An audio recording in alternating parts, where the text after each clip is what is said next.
Hi, my name is Seth Andrews, and this is End Time.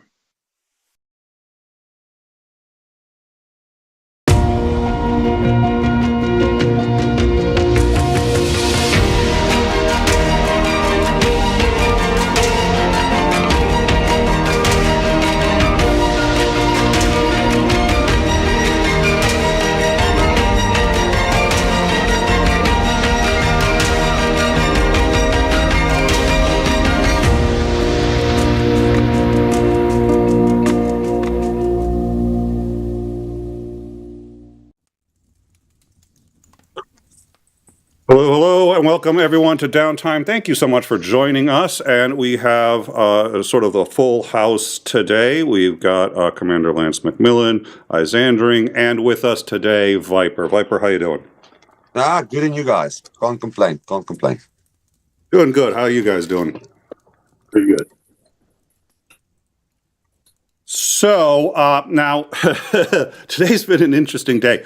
We've done two breaking news shows. The first one was for TikTok. It looks like a deal has been made to buy TikTok, and they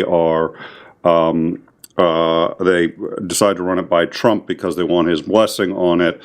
It's if TikTok is not bought by the 19th, it shuts down. As per congressional order. It's also right now the subject of a Supreme Court hearing on whether or not that's even legal. TikTok has run it all the way up to the Supreme Court. They've lost everything so far, and they're trying to say that they can legally run in the country despite Congress's decision. So we'll see where all that goes. But the other one was the resignation of Prime Minister Trudeau, and I thought that that would be something that would be worth talking about. But before we discuss it, anybody who's seen this show before knows that there's very little I detest more than having to quote Donald Trump. We have actually been demonetized by quoting him because we've quoted him saying something really, really stupid. YouTube then says, well, you can't say that on YouTube, and we get shut down. We're like, we're quoting the damn president.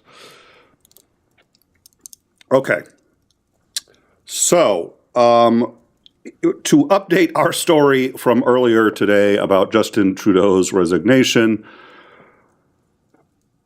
this is terrifyingly real. I'm not that funny. I can't make this up. Reacting to Trudeau's resignation on Monday, President-elect Trump doubled down on the idea that Canada and the U.S. should merge. Many people in Canada love being the 51st state, Trump said on Truth Social. Oh. Yeah. The United States can no longer afford to suffer the massive trade deficits and subsidies that Canada needs in order to stay afloat. Justin Trudeau knew this, and that's why he resigned, he said on Truth Social.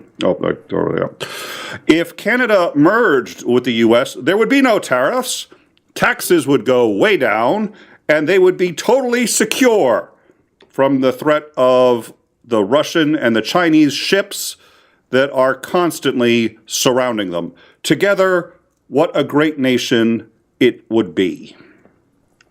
That is the president-elect. He is. We need the That's the airplane Kindler face Gentler slap version meme. of what I think. Yeah, you need to get the airplane forehead slap meme so that you can just start playing that every time he says something. Yes. Yeah, like the 16 guys going, Yep. oh my God. Yeah, so any thoughts? I know, Viper, you were saying earlier that you were glad that Trudeau is gone, or at least that Canadians that you've met are glad? Yeah, so we've got a Canadian that's serving with us, and we obviously we do speak politics from time to time. It's not our favorite subject. But it was just funny because he said to me, so I said to him, oh, so what's happening now with Trudeau? And he's like, oh yeah, there's a vote of no confidence, but he's pretty much showing everybody middle finger, and our constitution do not allow us or him to be voted out, so they can't forcefully remove him. He needs to resign. So I said, but if nobody wants him there, then what the hell? why didn't they just remove him? And he said to me, no, it's not how we work. So I said to him, well, that's a stupid system. How the hell? So it's good to hear that finally he got the message. And he's actually, because the Canadians, I think there's a lot of Canadians that do not have any confidence in him as as United States 51st or 50th, 51st. Yeah. So, so I think there's probably, what I know about Canadian politics is not much. But yeah, that's just the general feeling that they gave. I just love how he's it's as if it's already happened. Many people in Canada love being the 51st state. Yeah. He's aware that they're not they're not in the US yet. And every Canadian I've spoken with, by the way, has said one of two things to the idea of becoming the 51st state. The first is no. The second is hell no. That's all they've said. I don't. Although I do think having to work with Trump. Now we also know that their parliament is now suspended until I think it's the 29th of March, which is a while, and they're going to have a hard time. But this suggests to me that he's going to continue on the tariffs until he either crushes the economy or until they become the 51st state, which I didn't realize was on the table. But apparently he's pretty serious about this now. Is it just me, or is most of Trump's policy, he says something stupid, he realizes it makes him look stupid, so that in order to make himself look smart, he has to find a way to enact it? Yeah. Is that... Yeah. He is very sensitive to losing face. He doesn't want to appear to be the blithering idiot that he is. I think it's the shock theory, my honest opinion. So he will say something stupid to just pretty much get a reaction out of people and trend, and then actually start talking serious after that. That's my. If you look at his tactics, what he used for re-elected, it's my. People start talking about him once the communication is done about him, then he would start rephrasing it and reforming it. I've heard that theory. The fact that I guess it's possible has made me a little less intimidated about a new Trump presidency, as have a few other things that we've talked about before. Isandring, any thoughts? I mean, how do I know what I'm going to say until I actually say it? Yeah, we've both had that issue before. I mean, you say something wild and crazy. It's like, hey, you know what? What if we just, I don't know, just did this? Let's go for it. Let's do it. And then it's like he gets a negative reaction. He's like, oh, well, it's not quite. I was just bargaining. It was just a opening. He can modulate what he says based off of, because he's very much a populist. So there's also a theory that he does these nutty things as a distraction, so that you're staring at, the meat puppet saying stupid things over here when they're actually enacting certain far more dangerous things off on the other stage and nobody's paying attention.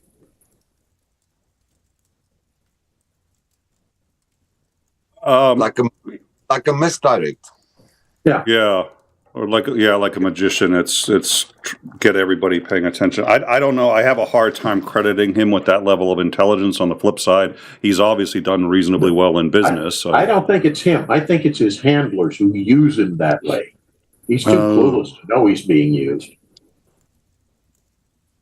And it's pretty easy to goad him into things too. So it's like he just can't shut up. It's like there's been several times where it's like, dude, if you just shut up and backed off and just smiled and nodded, you'd be doing really great right now. And then you had to go and open your mouth. Yeah, and but you it's a just typical destroyed it. American thing. Don't worry about it. It's most Americans has got that problem. Talking out our asses or something else? Talking out of your asses, and then that's, you know what, the funniest thing is, I had this young kid started training with us. Yeah. And but it's this way back in the Legion, and he's like, but I am American and what, and I always say, how do you know somebody's from America? You will Don't worry, they'll let you know. He will let you know. Yeah. So I started joking with him, and he's like, yeah, but I'm so fit, and so he's like always the typical American that says, oh, I'm from this state, and like I really in depth know. I've been to America, traveled a bit in America, but I mean, like, I don't know where the middle of Buffalo is, for instance. I've been there, and I think most Americans haven't been there. But anyway, and then the funny thing is, I said to him, okay, so tell me, what's the capital of Italy? And he's like, oh, that's easy. Yeah.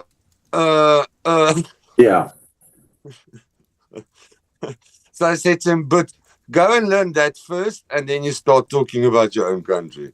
Because guess what? America is not the world. And there's actually a way bigger world than America. And I know you've just escaped from America for your first time. So go travel, brother. Now I got to ask you, we had on somebody earlier who had done some training, and he had said, and we've heard reports of this from the Russian side, where people have showed up and they've literally said, I'm ready to go to war. And we say, well, what's your experience? Well, I've played Call of Duty 6 times through, and so I'm good to go. They've literally. Have you actually heard or seen anything like that? Okay, so I had one guy. We were busy with EOD training, and I was teaching him about Claymore. So eventually, I set up the Claymore and everything, and put in the for people that don't know how it works, but there's a detonator in it, and he's like, so, sorry, I want to just ask. He puts up his hand in, and he says to me, where's the red laser? I'm like, dude, this is not Call of Duty. Where's the red laser? Oh, my God. So, and needless to say, he didn't make it. He subsequently had a gun, eventually get the gun in his hand, but I just said no. No, sorry, dude. Sorry. We hear the Russian army is hiring. Yeah. So while we've been having this discussion, Titan was kind enough to, because he knows I just love talking about really stupid things, literally published 2 hours ago, West Palm Beach, Florida, the Associated Press. Donald Trump Jr. is heading to Greenland. Yes. For the reason you think. Yes, yes. Visiting the Danish territory. Yeah, it's a territory, for those of you who don't remember. As his father continues to stroke the seemingly far-fetched suggestion that the U.S. could take control of it. Oh, dear. I'm waiting for somebody in NATO to invoke Article 5 against the U.S.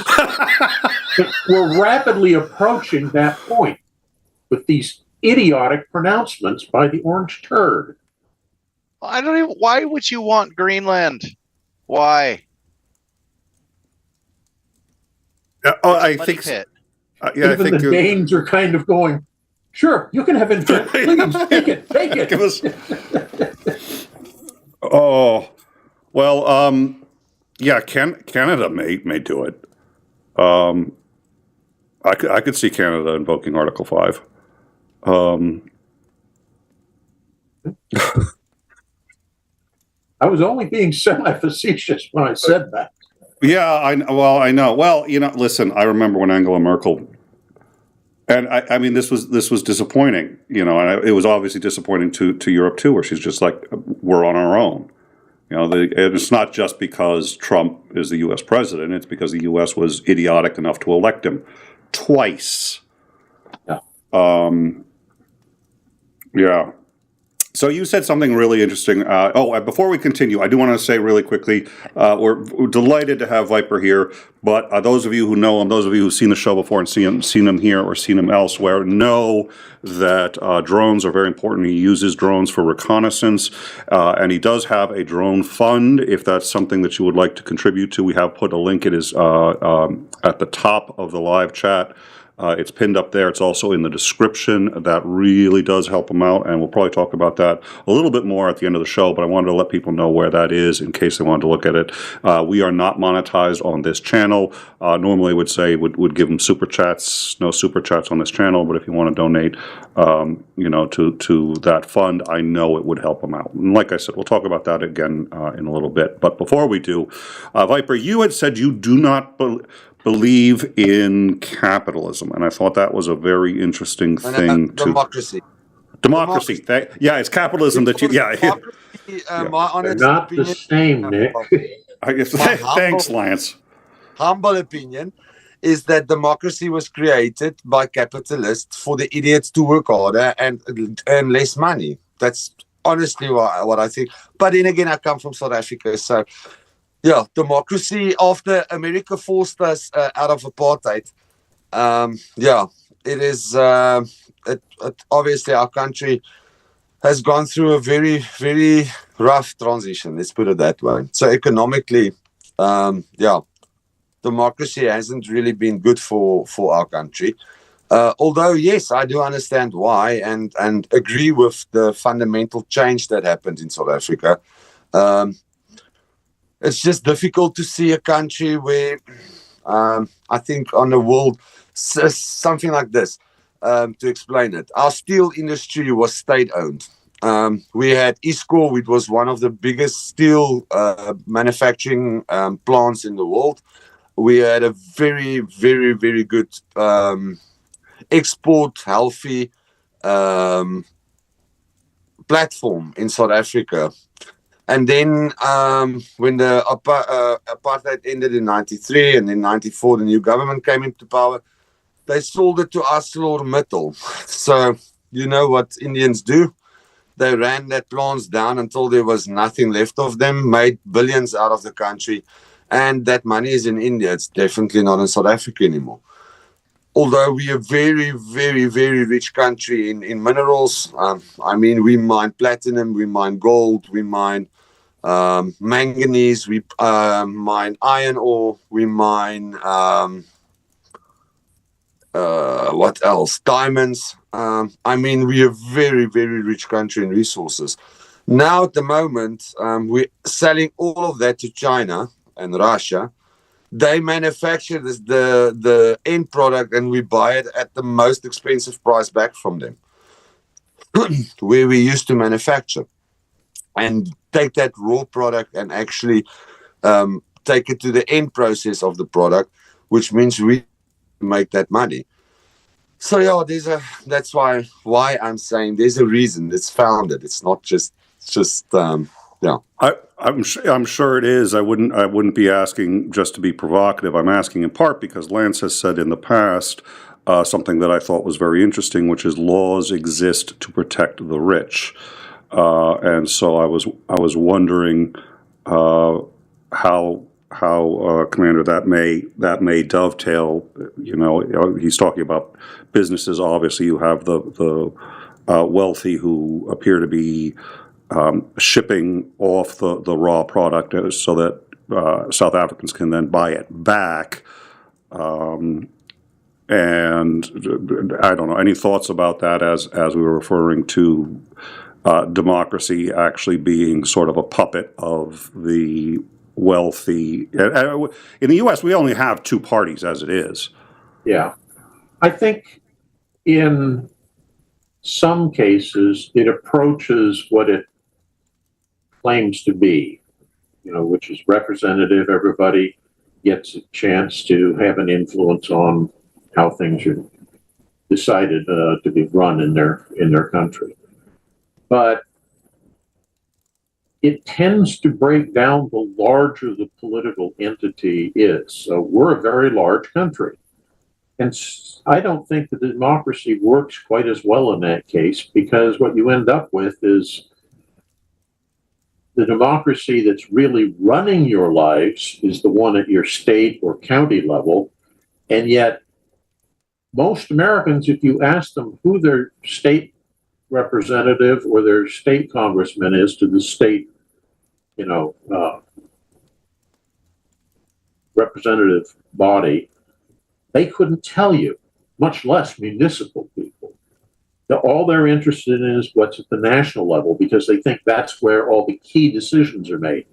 But it's really the key decisions are actually being made at that lower level, the day-to-day things that influence your life.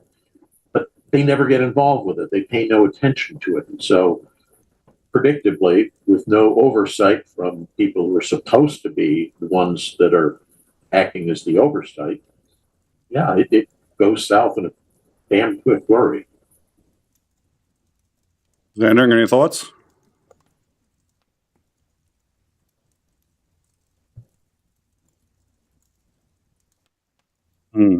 I'll take that as what?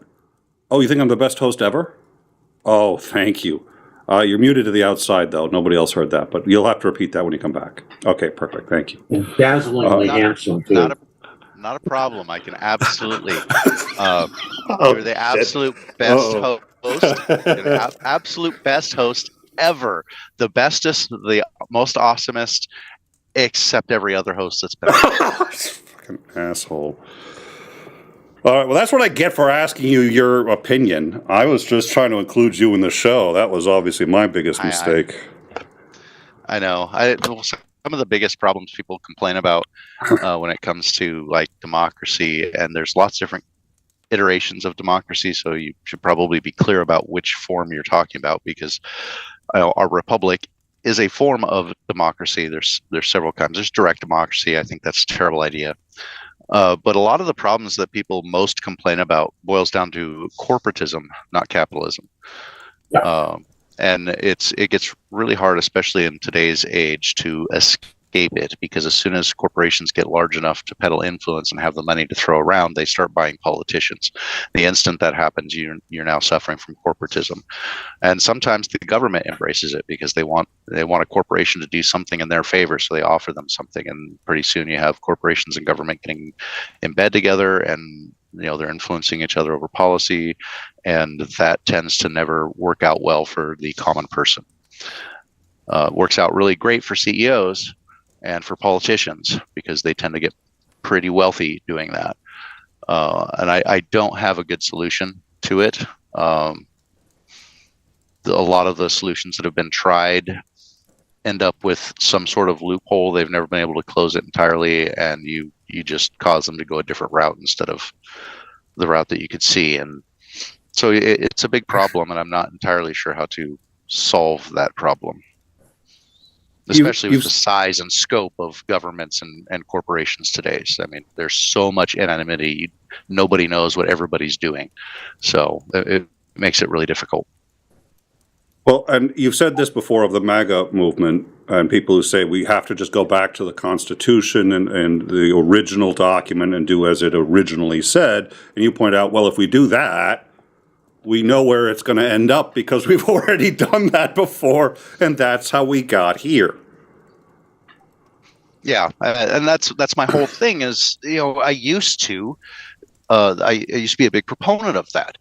And as I started learning more and more things, I was like, look, if we repealed the 19th Amendment, got the Senate back under control of the states, if we actually set our government back up the way that it was supposed to do, having the power and scope that it was intended to have, which we have far exceeded, it's like we could fix a lot of these problems. And I don't think we could do this quickly either, because it took us 250 years to get here. It's going to take probably that long to try and unwind this without seriously harming people, because we've created so many different incentive structures that have caused people to act in ways that they're acting today. And you can't just unwind that, because you're going to cause critical damage to so many different sects and individuals. But I was always like, yeah, that should be a goal. We should work towards getting, reining in the size and scope of government, reconstructing it to the actual bounds of the Constitution of what it was intended to do when the dang document was written. And if you want to change it, go through the amendment process and change it. If you can't get the support to do that, then there isn't enough support to actually support amending the Constitution, so you don't get to.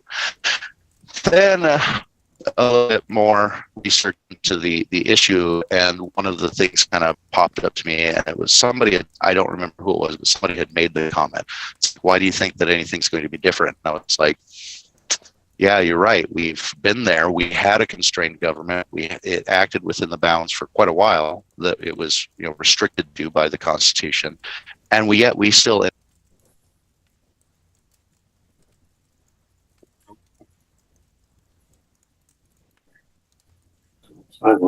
Yeah, I think we lost him again. So this brings me to two quick things. First of all, we did just receive a $20 donation to that Vipers fund, so we appreciate that. It's not really, well, I appreciate that our guest gets to get it. We don't, do fundraisers, but we're more than happy to pass that link on for anybody who's interested. So, thank you, anyone who's considering doing that. It makes it worth Viper's time, because he's not here for my personality. I suggested to him that I did a limerick making fun of Blonde Bombsheller, and he said, "I'm coming to America," and I said, "Yeah, but you don't know my address," and he said, "I don't need to know. I don't care. I will find you," which was a little scary, I will have to admit. So from now on, it's limericks about Putin. What? I've got a unique set of skills. Yeah, you got it. Did the what is it, Liam Neeson? I've got a unique set of skills. And I believe Isandring is back. Isandring, how are you? I stand corrected. This is a sucky wow. thing that. Yeah, you're roboting badly. This close to freaking internet. Oh. Are you driving, or are you pulled over? No, I'm stationary. You were solid like before the show started, and now it has nothing to do with me. I didn't push any buttons. This isn't. As Sinister Porpoise said earlier, Sinister Porpoise, Nick, you are one of the 3 best hosts on In Time.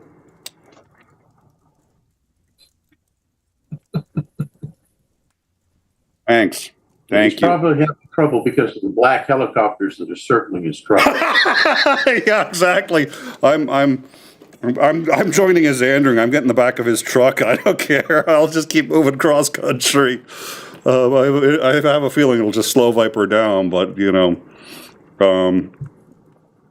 So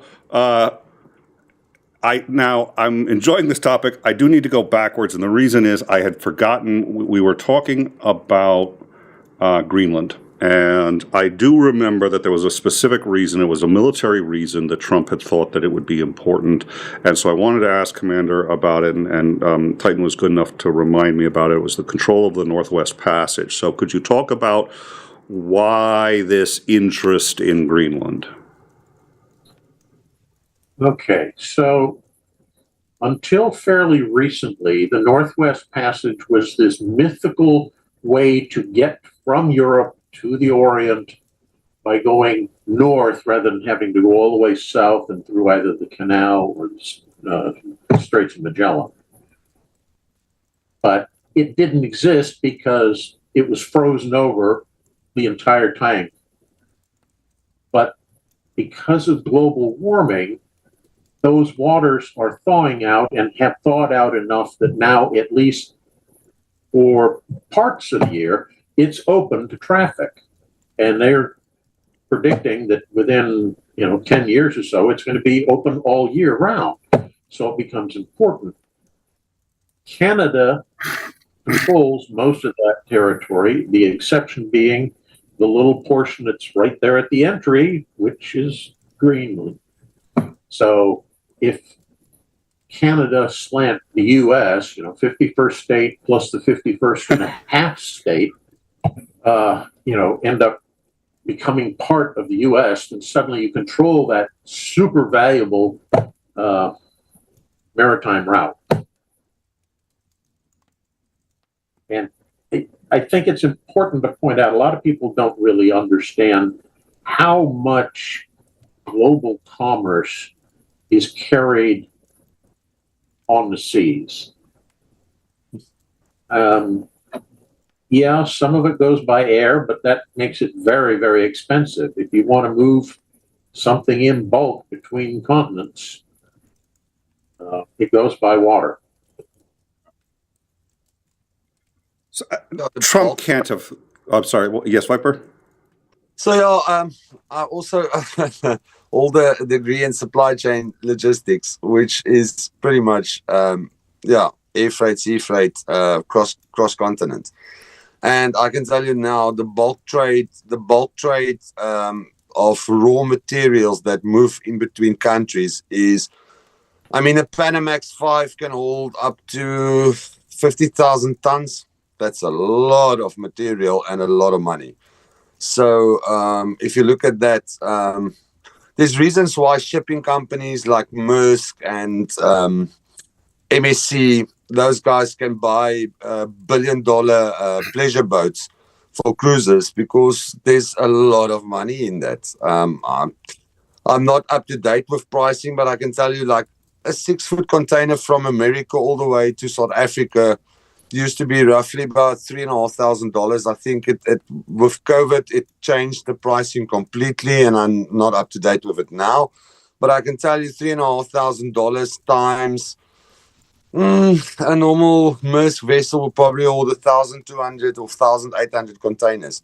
That's serious money. It's, I mean, we always joke and always said in the logistics arena that airlines do not make money on passengers, because they don't. They make it on the cargo that's in the hull. That's how they make their money. So yeah, people always think, oh yeah, no, it's because of my ticket price of $500. That's just covering the fuel cost and the pilot's salary, and that's pretty much it.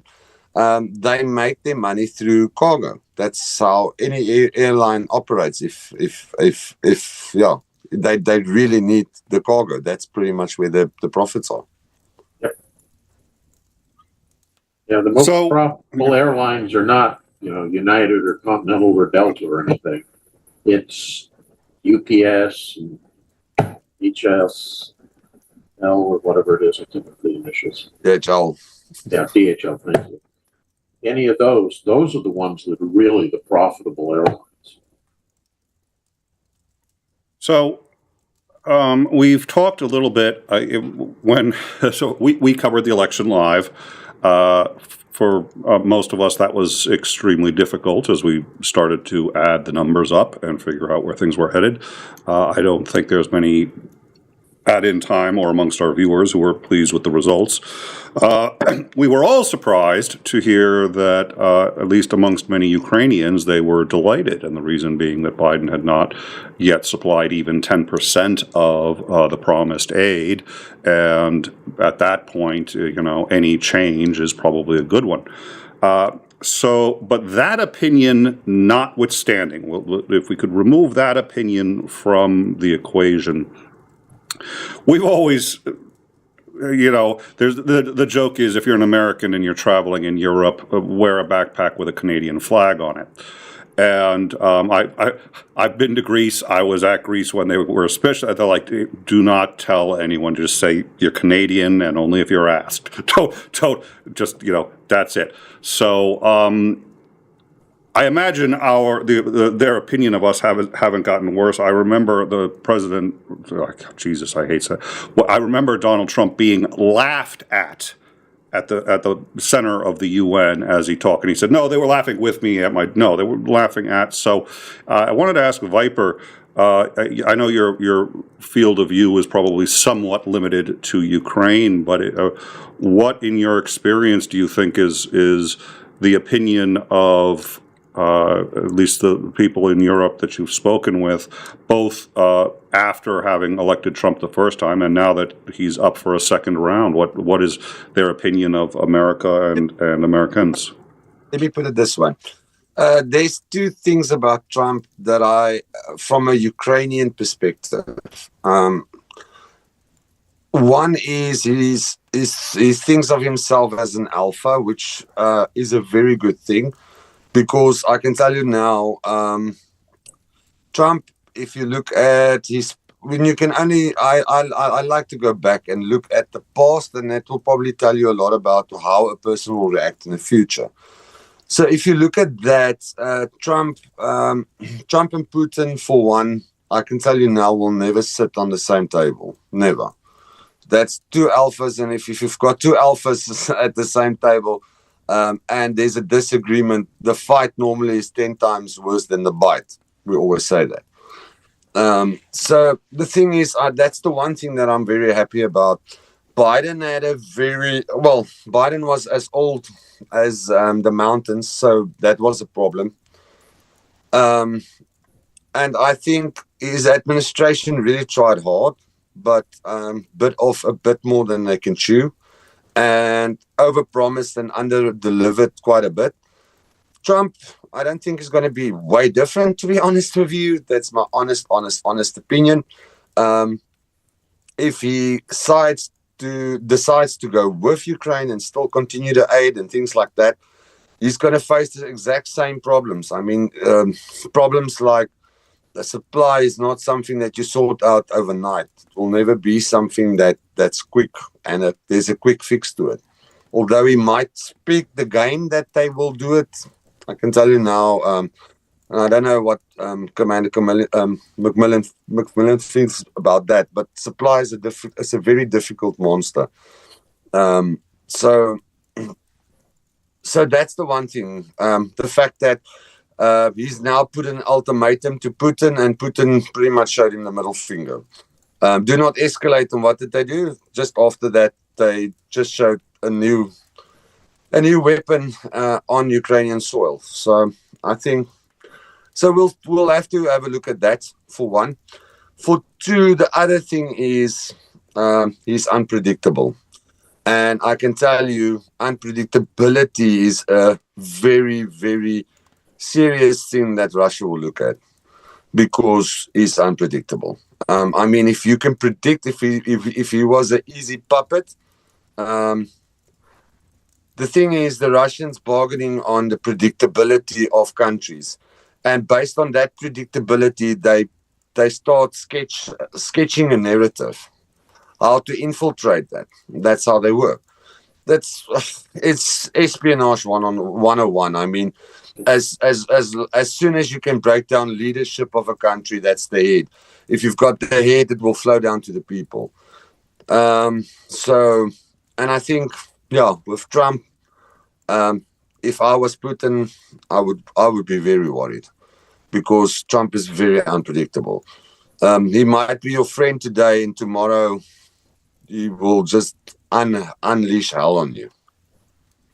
For a lot of Trump voters, they did argue that was one reason why this, the invasion would never have happened under Trump. Now, we know the invasion happened in 2017, which also wasn't his administration. But having said that, the argument being that it wouldn't have happened because who knows, he might just, he literally showed a 7-year-old child the nuclear football and started pointing to the codes and stuff. I mean, there's photos of him doing this. Commander, what are your thoughts on what Viper just said and this talk? The unpredictability part is true, but at the same time, the unpredictability makes your allies very nervous and skeptical that they can rely on you in a crisis. And we've heard a number of things about that.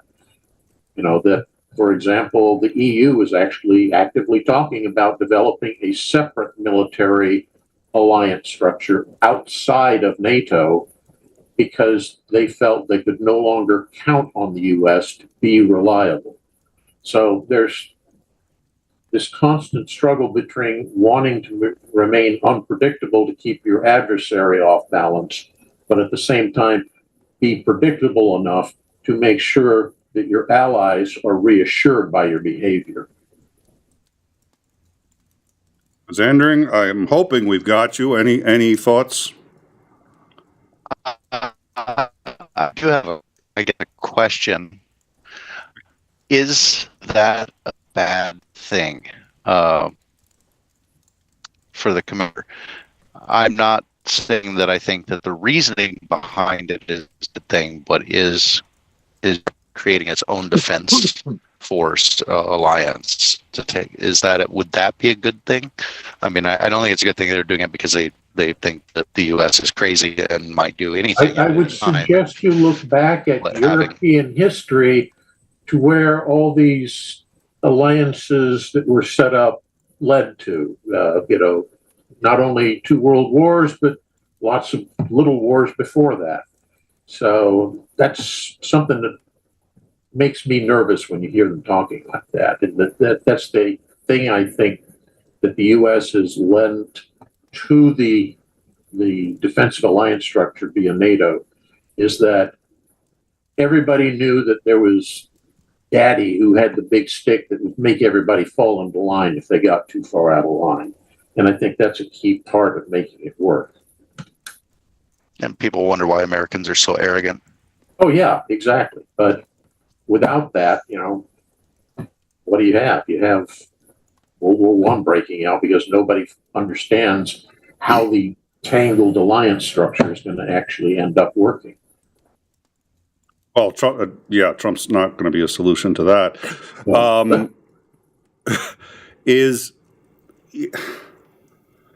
I think it's a good question as to whether or not he is as unpredictable as he seems. He is unpredictable, but is that simply because we haven't seen very many people like him rise to this level, and we simply don't know what the predictors are? For example, we already have heard that if you want to have Trump has such a short attention span that if you want something done, you have to be the last person to speak. So don't be the first person to speak at the meeting. Don't try to set the tone of the meeting.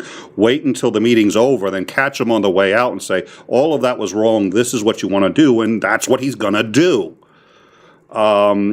Those who cater to his ego, which I honestly, to tell you the truth, I saw Zelensky, and this is the thing that you forget, or I forget, Zelensky's an actor.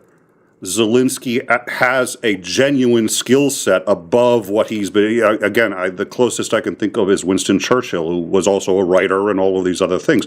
And Zelensky, who clearly the first time did not like Trump, but this time was both flattering Trump and yet maintaining enough of a distance where he could say, why don't you come to me and really be something big?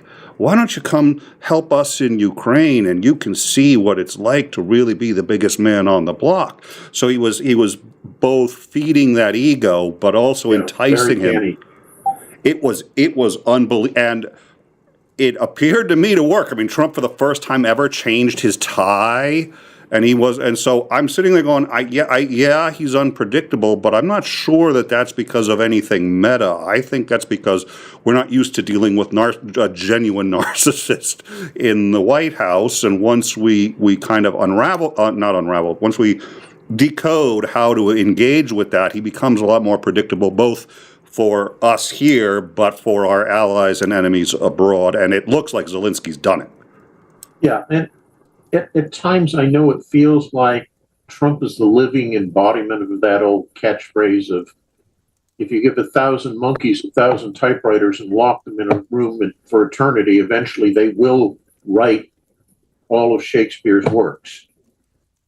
That's kind of, it feels like at times where Trump is operating from, just accidentally slapping the keys and, oh, I launched the missile, wow. So, yeah, and I think that's hilarious, and that seems so apt too. Yeah, and then I think you're right on the money there, Nick. Is that Zelensky kind of figured out the way to make the recipe work, and I suspect there are other politicians across Europe that are kind of figuring out that's the way you play the game with him. You can't say he's not doing things the right way. You have to just say, oh, you're so brilliant. Have you ever considered possibly doing this? Because, that would make you look so much better. That kind of thing. Well, and he's already said that this time around nobody's mad at him, and I think there's more than one reason for that. But yeah. But one of the reasons is I think they're Everybody realizing got the sheet music this time. yeah. And they realize that being mad at him and instructing him is not the way to get him, and he doesn't want to be informed. Remember, he can't get the memos more than 3 pages. Like the national security briefing now has to be 3 pages and written in crayon. And I'm only half certain about the crayon part. That was a joke, but I might actually be right about it.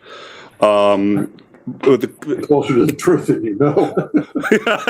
So. Yeah, 3 pages, no more. With pictures. And with pictures. Well, I mean, to be fair, I would want pictures too, but they can't give him pictures anymore because he tweets it out. Remember when he tweeted out that and it was NCI secured, and he fucking put it on Twitter. And just to brag, it's just like, hey, look what they're showing me. Look what they're showing me. All right, cool. and our allies and our enemies, everyone. We know primarily. What's that? Our allies are looking at it, going like, "Wow, that has to have been an airplane because nobody has a satellite that good." And then they're looking at it, going like, "No, that's a satellite. The U.S. has a satellite that strong." It's like, wait, what? And everybody's just like, oh. Sorry. Oh.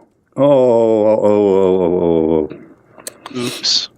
Oops. I do have one quick clarification to derail this lovely conversation, because for some reason, I guess this place just doesn't like me and decided, oh, you don't need internet access anymore. A mistake that I made when I was speaking with my brain running three steps ahead of what my mouth was actually saying. Never a good thing when that happens. And you would think that I would not get this wrong because I have railed against the 17th Amendment constantly. I hate the 17th Amendment. It's the 17th Amendment, not the 19th Amendment. I have nothing against women's suffrage. So that's an important ERA. Good thing you clarified that. Damn it, we need to repeal that damn 19th Amendment. There's all those women voting. Okay, hold on. That can't have, the 17th Amendment. I'm looking at the production clock so we can cut out this one piece and it'll be like it never happened. And then we can just, we're going to send the show around to everybody and be like, oh, just like, okay. So I did promise that I would ask, and we've talked about our favorite moments in history, military history. Lance's is long, but I'm hoping he could give a short recap. I'll give a short recap of mine. Mine is the Battle of Bunker Hill. The reason is because it's very similar to the Battle of Thermopylae. It was a pyrrhic victory. It was a very small number of people against a very large number. They were on top of, and I know the hill. I used to go by it every day, but had they not run out of ammunition, the revolutionaries may have won. We did end up losing, and this is anecdotal. Who knows? But this may be apocryphal. But the one of the British commanders went up to another one and said, "We won, sir. We took the hill." And he said, "Well, if we win any more battles like that, we'll lose the war." And I think people tend to be fascinated about the idea of a pyrrhic victory. The Greek Battle of Thermopylae, 300 or 500. What was it? In theory, they made the movie out of it. I think it was 300. So. Anyways, Lance, why don't you remind us about yours? Then we'll find out what is Isandring. What is Isandring's favorite battle in history, and we'll wrap up with Viper's favorite sort of historical battle or conflict. Sure. Mine is the German invasion of Norway, just because the entire campaign is filled with the most improbable absurdities that you can find in any account of a military campaign. To the fact that had the Germans delayed their invasion by 24 hours, it would have been the British invasion of Norway, not the German invasion of Norway. The fact that, the Norwegians called up their army and mobilized the reservists and such via postcard because it was too expensive to phone call or send a telegram. That kind of thing. It's just idiotic stuff from start to finish. All right, Isandring, how about you? I'm going to have to say my favorite battle in history was when the USS Nimitz took on all of the Imperial Japanese fleet and was going to win except for that pesky wormhole that showed up. I love Lance's face. Oh. Okay, I'm sorry. Perhaps that might have been a movie. But I'm pretty sure that was a documentary that I watched. No, it wasn't. Lance has getting recommended the ready to be movie. Awesome. Lance even talked about that movie. Yeah. Okay. Well, I should watch more of the Downtimes so I can get that. That's probably my favorite battle. But could I rephrase the question? Real battles. Real battles. Man, you're really gonna make me pick. I was in the Navy, so guess what I'm going to pick? Probably Midway. No, not the Battle of Midway. Yeah. Oh, that one wasn't bad, but no, there's actually two of them. My second place, it was the search and ultimate destruction of the battleship Bismarck. I find that really fascinating. The Hood sunk the Bismarck, I got that backwards. The Bismarck sunk the Hood, and then they decided to go chase the Bismarck around, and finally ended up finding them. They made a whole song about it. It's really cool. But my number one, I think, is probably the Battle of Coral Sea. And it was the first naval battle that was fought solely with aircraft. The fleets never saw each other. And it was and the reason I think it's my favorite is because it was such a pivotal battle to what the shape of modern warfare would turn into, and the direction that we ended up going. So it was pretty interesting because at that time it was unheard of for naval battles to be conducted with aircraft. So that one, I always found that one pretty fascinating. All right, thank you. And Viper, how about you? What's your favorite battle in military history? For me, it's D-Day. Just the coordination of that. I think it's something that hasn't been seen since. So many countries at such a specific time. With, I think, also as an infantryman, I would have loved to be there to be able to experience what they experienced. I mean, it's never been done like that ever again. So I would say D-Day, but then the other thing that's also very fascinating to me is the Cuban Missile Crisis. The fact that that it never happened, because if that happens, it would have changed the world as we know it. I think it was one of those pivotal points in history where the outcome, if it was different than what it was, I think it would have changed the whole shape of warfare and the whole way we do things. Yeah. I may have to move to that one. I like that one. And one of the reasons I like that one, my father used to say, you can either do something or take the credit for it. And one thing I learned in negotiation is oftentimes one person needs the credit, the other person needs the thing. And if you can figure out who needs what and give it to them.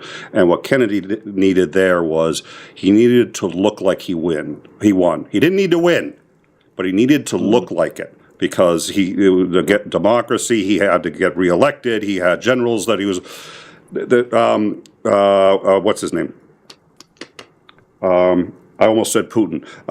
Khrushchev. Khrushchev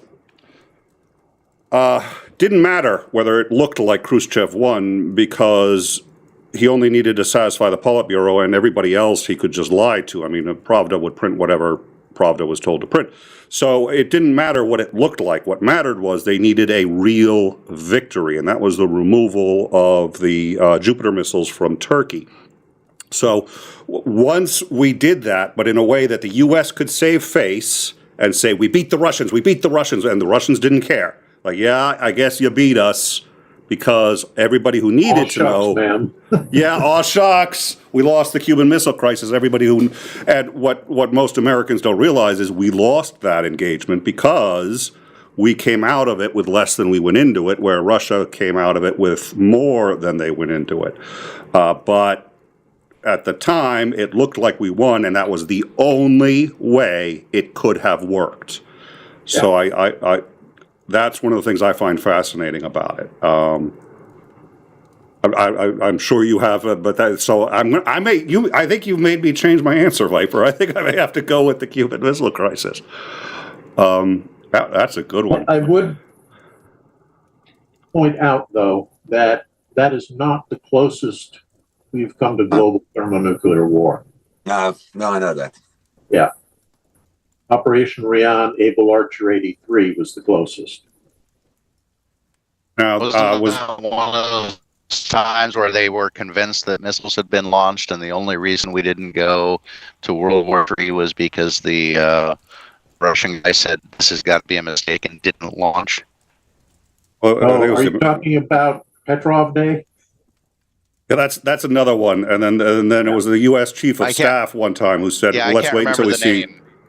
Yeah, no, the Able Archer one is the big one because it happened in the middle of this series of crises, and the U.S. and NATO were completely oblivious to the fact that all of this added together would have made the Russians immediately think we were about to stage a preemptive nuclear attack on their country.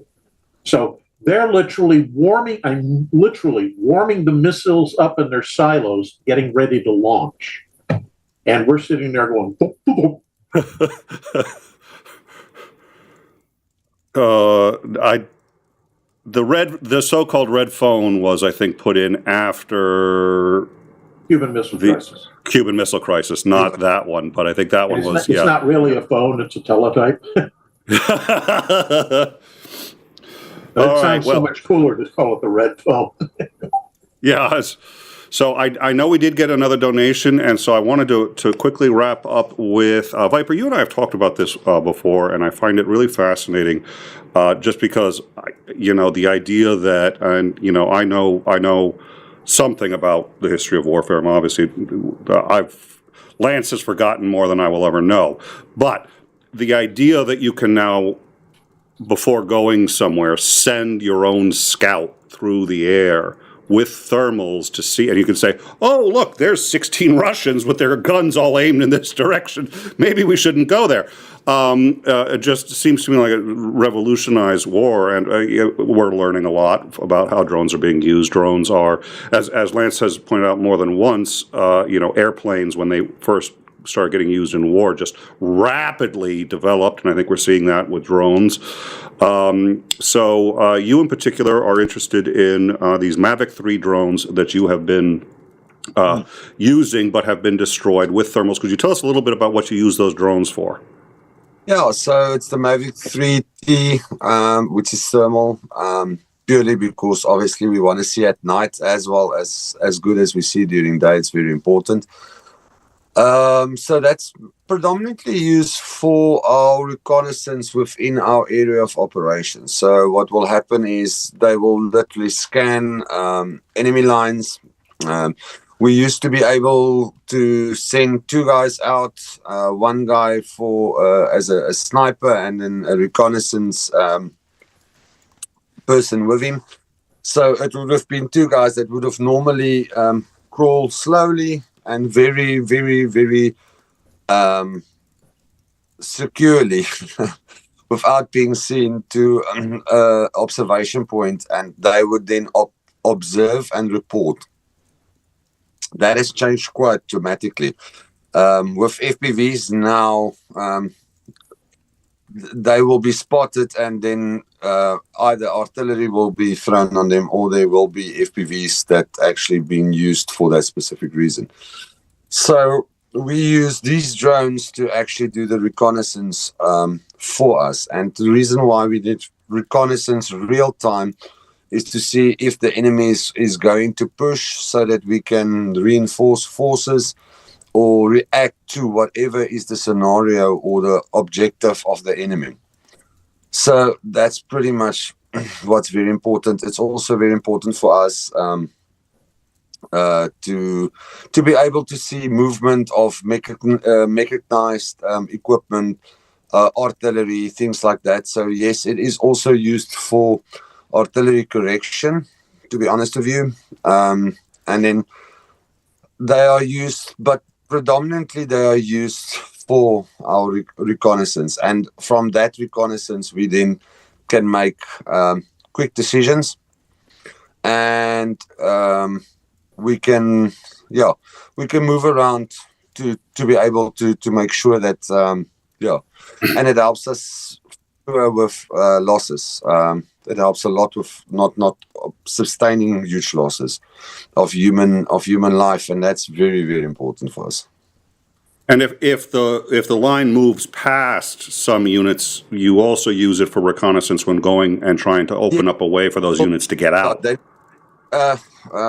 That we don't like to say that it will ever do that, but if we lose a position, then obviously it will be used to do a counter offensive back to them to regain, and then, or it will help us to be able to go and recover some of our fallen brothers, to be able to scout for us enemy movement, so that we can then have time to infiltrate and exfiltrate without the enemy knowing that we were there. All right, so that is what, and unfortunately, when the Russians see them, they don't just go point and say, "Oh, hey, look at that!" But they have a tendency to shoot them down. So they're in constant need of getting new ones. Again, you will find the drone fund pinned to the top, and it will be in the description. So before we head out of here, Lance, do you have any final thoughts on anything we've discussed, or anything that you want to say before we head out? Nothing further on the stuff we've discussed. Just my usual closing remark that if you care about what's going on in Ukraine, please communicate such to all your elected officials. Let them know that Ukraine matters and you want the continued support to be going their way. All right, thank you. 𝐒𝐸Zandering, any final thoughts? You've banned my final thoughts. Yes, I have. Commie bastard. No, I'm not a communist. I'm a dictator. When it comes to my channel, it's rare that I put my foot down, but I think I'm a dictator. I'm starting to think Titan's the one who's actually in control. And he just, Titan, are you the one who controls this channel? You're a dictator, but you're benevolent. First of all, I'm a benevolent one, and second of all, I'm starting to think that I'm just a puppet to but anyways, so yes, I am afraid that your usual sign off has been banned. You will have to come up with another one for now. Oh, Titan has just replied. Titan has replied, I am in charge, I'm not a puppet. See? So we're good. Anyways, you were saying, 𝐒𝐸Zandering. You keep telling yourself that. All right. The great dictator. You realize he's a mod on absolutely every channel, right? It's like when you get a YouTube channel, he comes modded already. There's no way to remove the wrench. I've tried. I've contacted tech support and been like, and they're like, Titan who? And as soon as they hear his full name, they usually hang up on me, which I think is why he uses that name, is the tech support doesn't actually. Oh, dear Lord. Viper, any final thoughts before we go? No, just keep on caring about the people of Ukraine, guys. Thank you for all your support. The international community standing together. I think 50% of this war is actually crowdfunded. It sounds ridiculous, but it's a lot. So all I want to say is from us, we'll keep on fighting. Yeah, so Doperamoi, which means till victory. And thanks for supporting us. And yeah, thanks just having a chat. It's always nice to not talk about specifically just this war, but then to be able to just like have a general chat. It's always fun to just take off our minds. We know your schedule is you're busy, so we missed you last time. I'm glad we were able to make it up this time, and you are always welcome back. And so thank you so much for coming. Thank you to the mods. Thank you everybody who joined us today. I think it was a great show. We had 2 breaking newses today. Already. We'll keep an eye on things for tomorrow. Other than that, I think we're going to return to our normal schedule. You'll see us on In Time and Downtime really probably throughout the week, given what's happened so far. And we will also, of course, be covering the inauguration on In Time for those of you who are interested. You can also come join us on our Discord, and we'll see if we can get Viper to join. We've got Starsky there. We've got a few other people there, and you can see how we do the news and how it is that we're able to go to live and breaking so many times before mainstream media. Tomorrow, I did forget this. Tomorrow, 11 a.m. Eastern Standard Time. We will have 𝐒𝐬𝐜𝐡𝐨𝐥𝐚𝐬 on In Time. 𝐒𝐬𝐜𝐡𝐨𝐿 is a former producer for 60 Minutes. He worked at CBS for 15 years as a producer and as a broadcaster, and he has been freelancing for Al Jazeera, Fox, CBS, and a number of other stations. We will be discussing with him what he believes to be the fall of mainstream media and what can be done about it. That will be on In Time tomorrow, 11 a.m. Eastern. I hope you guys will join us for that. I think it's going to be a really good show. So look forward to that, and we will see you all tomorrow. Have a good night, everyone.